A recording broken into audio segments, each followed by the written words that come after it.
Welcome back, but if you're new here, hi, my name's Maz. I am now a third year medical student, so happy to say that out loud, and today's video is going to be all about year 2. Now I am talking about your applied knowledge test or end of year knowledge test, your OSCEs, if you have to do a poster presentation instead of a student selected component, how to just kind of avoid burnout and getting stressed around exam season, and some free resources for all of you. At my medical school, we had an extra term worth of content, so this basically meant that we were now doing 3 terms of content plus an OSCE exam to now pass the year. My number one tip is to start everything as early as possible. Even if it's just a little skeleton for an essay that's due in May, just do it. I had 3 terms in year 2, and these included neuroscience and behavior being like psychiatry. Term 2 was based on MSK and immunology, and term 3 was endocrine and reproduction, or like the life cycle. I had 2 student selected components and 1 poster presentation. I also had to do an OSCE that was summative, meaning that if you don't pass it, you don't get to progress into the next year. Neuroscience is one of those subjects, right? You will not understand until the whole block or module is finished. Our professors even told us that, so don't beat yourself up if you're really struggling to understand some of the concepts. When you put it all together, or like watch all the lectures back in 2 times speed, I wouldn't recommend 1 time speed, it makes so much sense. The number 1 resource that was recommended to me, mainly by you guys, was Dr. Najeeb's Neuroanatomy or like Neuro playlist. I didn't actually end up using it, but I know that's helped a lot of people, and looking at the playlist, I think it would be a really good place to start. The only other channel I would recommend is 2-Minute Neuroscience. Like, oh my goodness, if you are just trying to like quickly go over a topic, 2 minutes will not take up any of your time. Neuroanatomy is probably one of the hardest forms of anatomy I've ever done, but to get through it, all I did was basically create mnemonics. When we were going into the dissection classes, I basically made sure to do some pre-reading because I didn't want to feel stupid when I was in there, and if you know anything about neuroanatomy, it's not the simplest of topics. I then also kind of like either taught the mnemonics to my friends or asked quite a lot of questions from the demonstrators that were in the rooms. I'm also holding my hands up high because studying at medical school is one of the hardest things to nail, because you think that you've got a technique or like a routine, and then something happens and it just doesn't want to work anymore. So this is the routine I literally forced myself to stick to for all of year 2, because I was not having another situation of where I was going to struggle with studying at medical school. Starting off, I would turn up to my lectures because I am not going to pay over 9 grand to not go in person for a lecture. There's some things, especially in the neuroscience block, I found that I could not understand if I was watching a recording. All our lectures are recorded, but this is one professor, right? And this one professor likes to use a stick against the board, right? I have no idea what they're pointing at. So it was a nightmare trying to just rewatch those videos, but this is moving on to step 2. I normally annotate while I am listening to a recording or in the lecture hall. That's if I haven't done pre-reading and already annotated. Then I move on to watching summary videos, go to YouTube, type in the lecture or like the topic. Something will definitely come up, and normally for me it's osmosis. Like, I don't have an osmosis subscription, but their free videos are really good and they're great for visual learners. Now, Anki was probably the best for anything that was relating to anatomy or where we could use image occlusion. My friend would make the Anki flashcards and then send them to me, and in return I gave her my quiz questions. Finally, when I felt comfortable and happy that I had understood the topic, I would go straight to QuesMed or PassMed. I would literally do as many questions on that topic as possible, like if I literally any question I could find on it. However, if you've seen my video, you'll know that I do not recommend using the 2nd hammer or the 3rd hammer for year 2, especially when you're just doing content for the first time. Only revision sessions go up to hammer 2 or like the medium difficulty, because if you don't understand the basic concept, you will really struggle with answering the medium or 2nd hammer equivalent of questions, and that really hurts a student's morale, especially medical students. So just stick with the basics. If you can get 90% and above, move on. You're ready to go on to the medium and the hard questions. So that 5-step method is the only thing that basically worked for me, and it worked for the whole year, and I really had to force myself and push that discipline to stay consistent and just do it. Like, there was so many days where I was like, oh, I can't do this Anki deck, it's draining, I don't want to do this, but I had to do it. And do you know what the best thing for that is? The heat map. Like, my motivation in life for year 2 was making sure my heat map looked beautiful.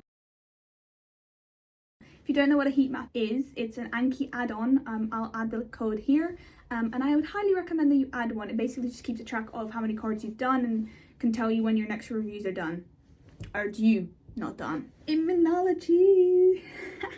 I'm said it before on this channel, if you have to study immunology at university like level, especially in medical school,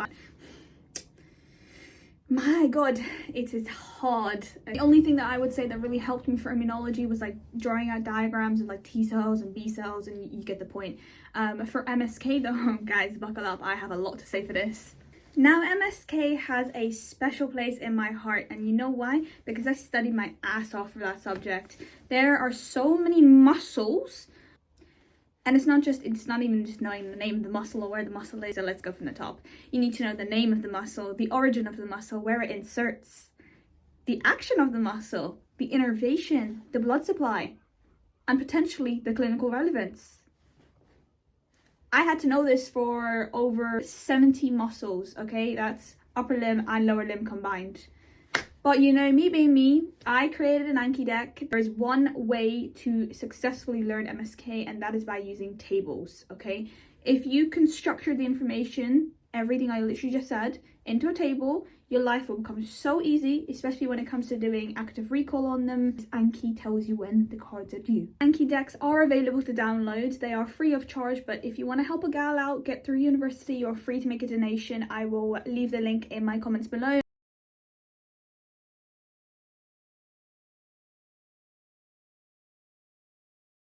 The only other thing I want to say for anatomy is that you can learn a lot of it by using mnemonics, and if you have been here for a while, you will know that I have an entire playlist called #mnemonicswithmaz. That's not right. #mnemonics. I don't know what my playlist is called. Mnemonics with Maz?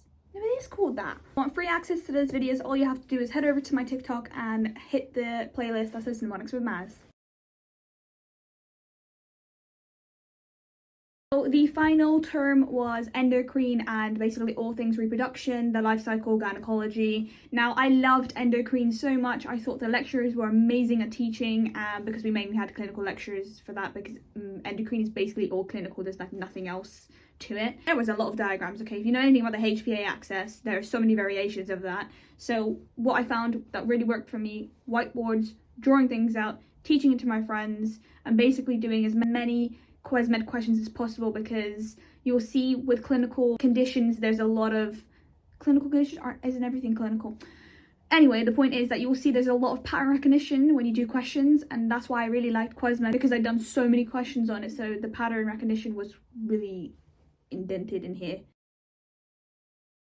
I don't have many tips for the reproduction part. I really didn't enjoy it as much as I thought I would, and I was quite disappointed, to be honest. I don't know what it was. I think maybe I was too exhausted by the time I was learning it, because it was literally the last thing I learned before I had free time to go study for my exams. I've already forgotten the word. No, it's not a bit of me, and I'm not looking forward to obs and gynae at all. So that basically summarizes everything I can help you out with in terms of the modules I studied and how to prepare for your AKT, end of year knowledge test. That being said, a lot of things happen to people's lives.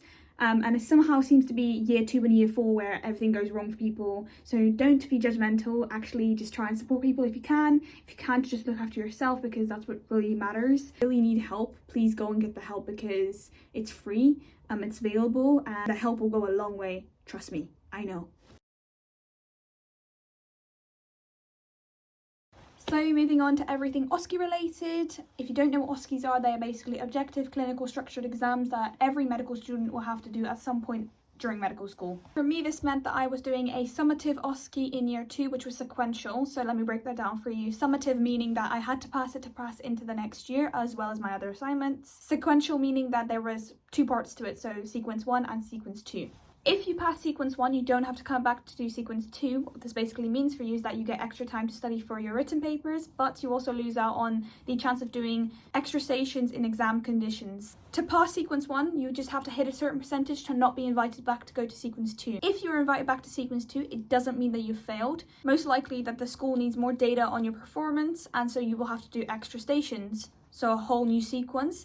If you then pass with the combined score between sequence 1 and sequence 2, you can progress into the next year. So how I organised my OSCE revision days with my friends was basically by booking out study rooms. I did this in advance because I knew that they would be booked out during peak exam season, and I was not wrong. There was literally a week where we had no access to rooms. It wasn't their fault, they told everybody.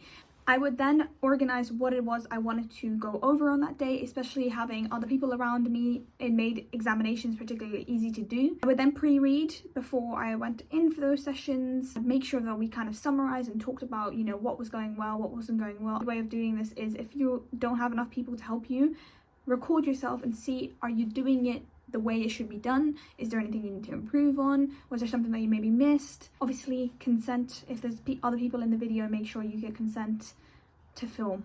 Be a patient, an examiner, an observer, and a timekeeper. Simple as that. The more people you invite, the more you risk just not being able to concentrate or messing around during one of those study sessions. And the one thing you'll find is that when you're studying for both an OSCE and a written paper at the end of the year, time is running out, and you're just more likely to be very tired and stressed towards the end of the year. Towards the end of the year is when we have all of our exams. I used a lot of resources to get through my OSCEs, and I made sure I used all the help I could get from older students, F1s, and anyone that was willing to help for OSCEs and had that experience. My biggest tip would be to know your focused histories, know the symptoms, know the differentials. Brush up on your communication skills, because a lot of people still don't know how to do breaking bad news, etc., etc. Clinical technical skills. If you're taught it, something is bound to come up, so just brush up on those and use the rooms, book them out. Talk to the clinical technical skills team if you're still struggling to get a technique correct. Watch the videos. Examinations, guys, super simple.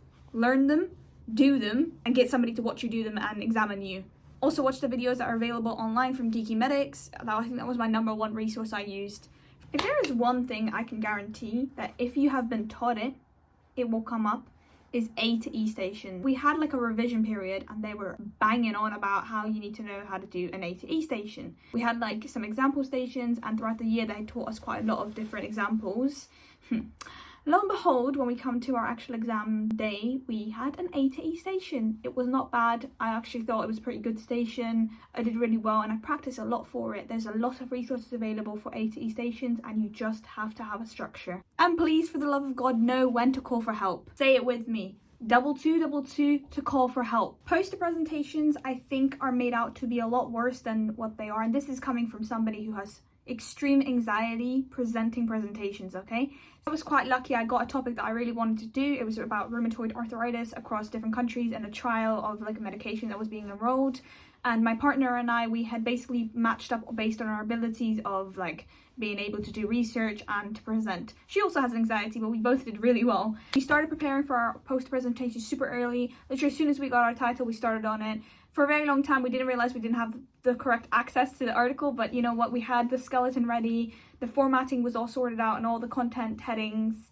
So it made putting the information onto the poster really simple. Basically, when we were happy with our poster presentation and we knew what we kind of wanted to present on, and we had practiced between ourselves, we presented to our friends, got some feedback, and we were asked, I think, a total of maybe 3 questions. My top tip: do not put anything on your poster presentation that you are not ready to explain, because I promise you it happens to a lot of people. Like, that niche topic is their field, okay? So don't try and play them, because they're gonna play you. I don't really have that much advice for poster presentations other than make sure you're using Google Scholar, you're using up-to-date resources. Don't just look at the given article or trial, look at, you know, other trials mentioned in the paper, and make sure you practice a lot before you present. Also, fonting, make sure it's accessible. Like, don't be using green and don't be using red. Think of people, go in, present, and just don't even think about it again. My top tips for preventing burnout from a person who has been chronically burnt out. I'm not so sure I'm qualified to do this. However, I will tell you something that I told the first years.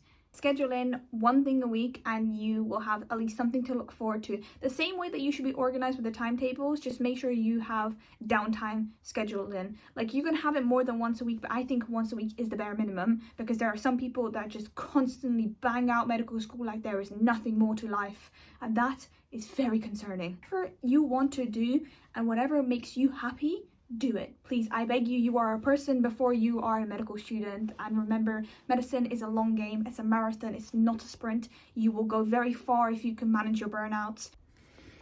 That is a wrap for today's video. Thank you to anyone who literally made it this far, because honestly, I don't know how you made it this far, but I hope it helped somebody, because I know, believe me, I know how difficult year 2 can be, especially when you don't have any advice. I have seen so few videos on the internet about year 2 at medical school. Like, I literally don't understand why, because everyone is yapping about how difficult year 2 and year 4 are, so make it make sense, please. If you have any questions about anything related to year 2, do leave them in the comments below. If I feel like it's something that deserves a video, I will make another video. Just bear with me, please. I'm begging you to look after yourselves. I cannot express to you how much your life, your mental health, and your well-being is worth more than a medical degree. If you cannot look after yourselves, you can definitely not look after another person. If you are struggling to, you know, get through medical school, or something is happening in your life, go talk to student support.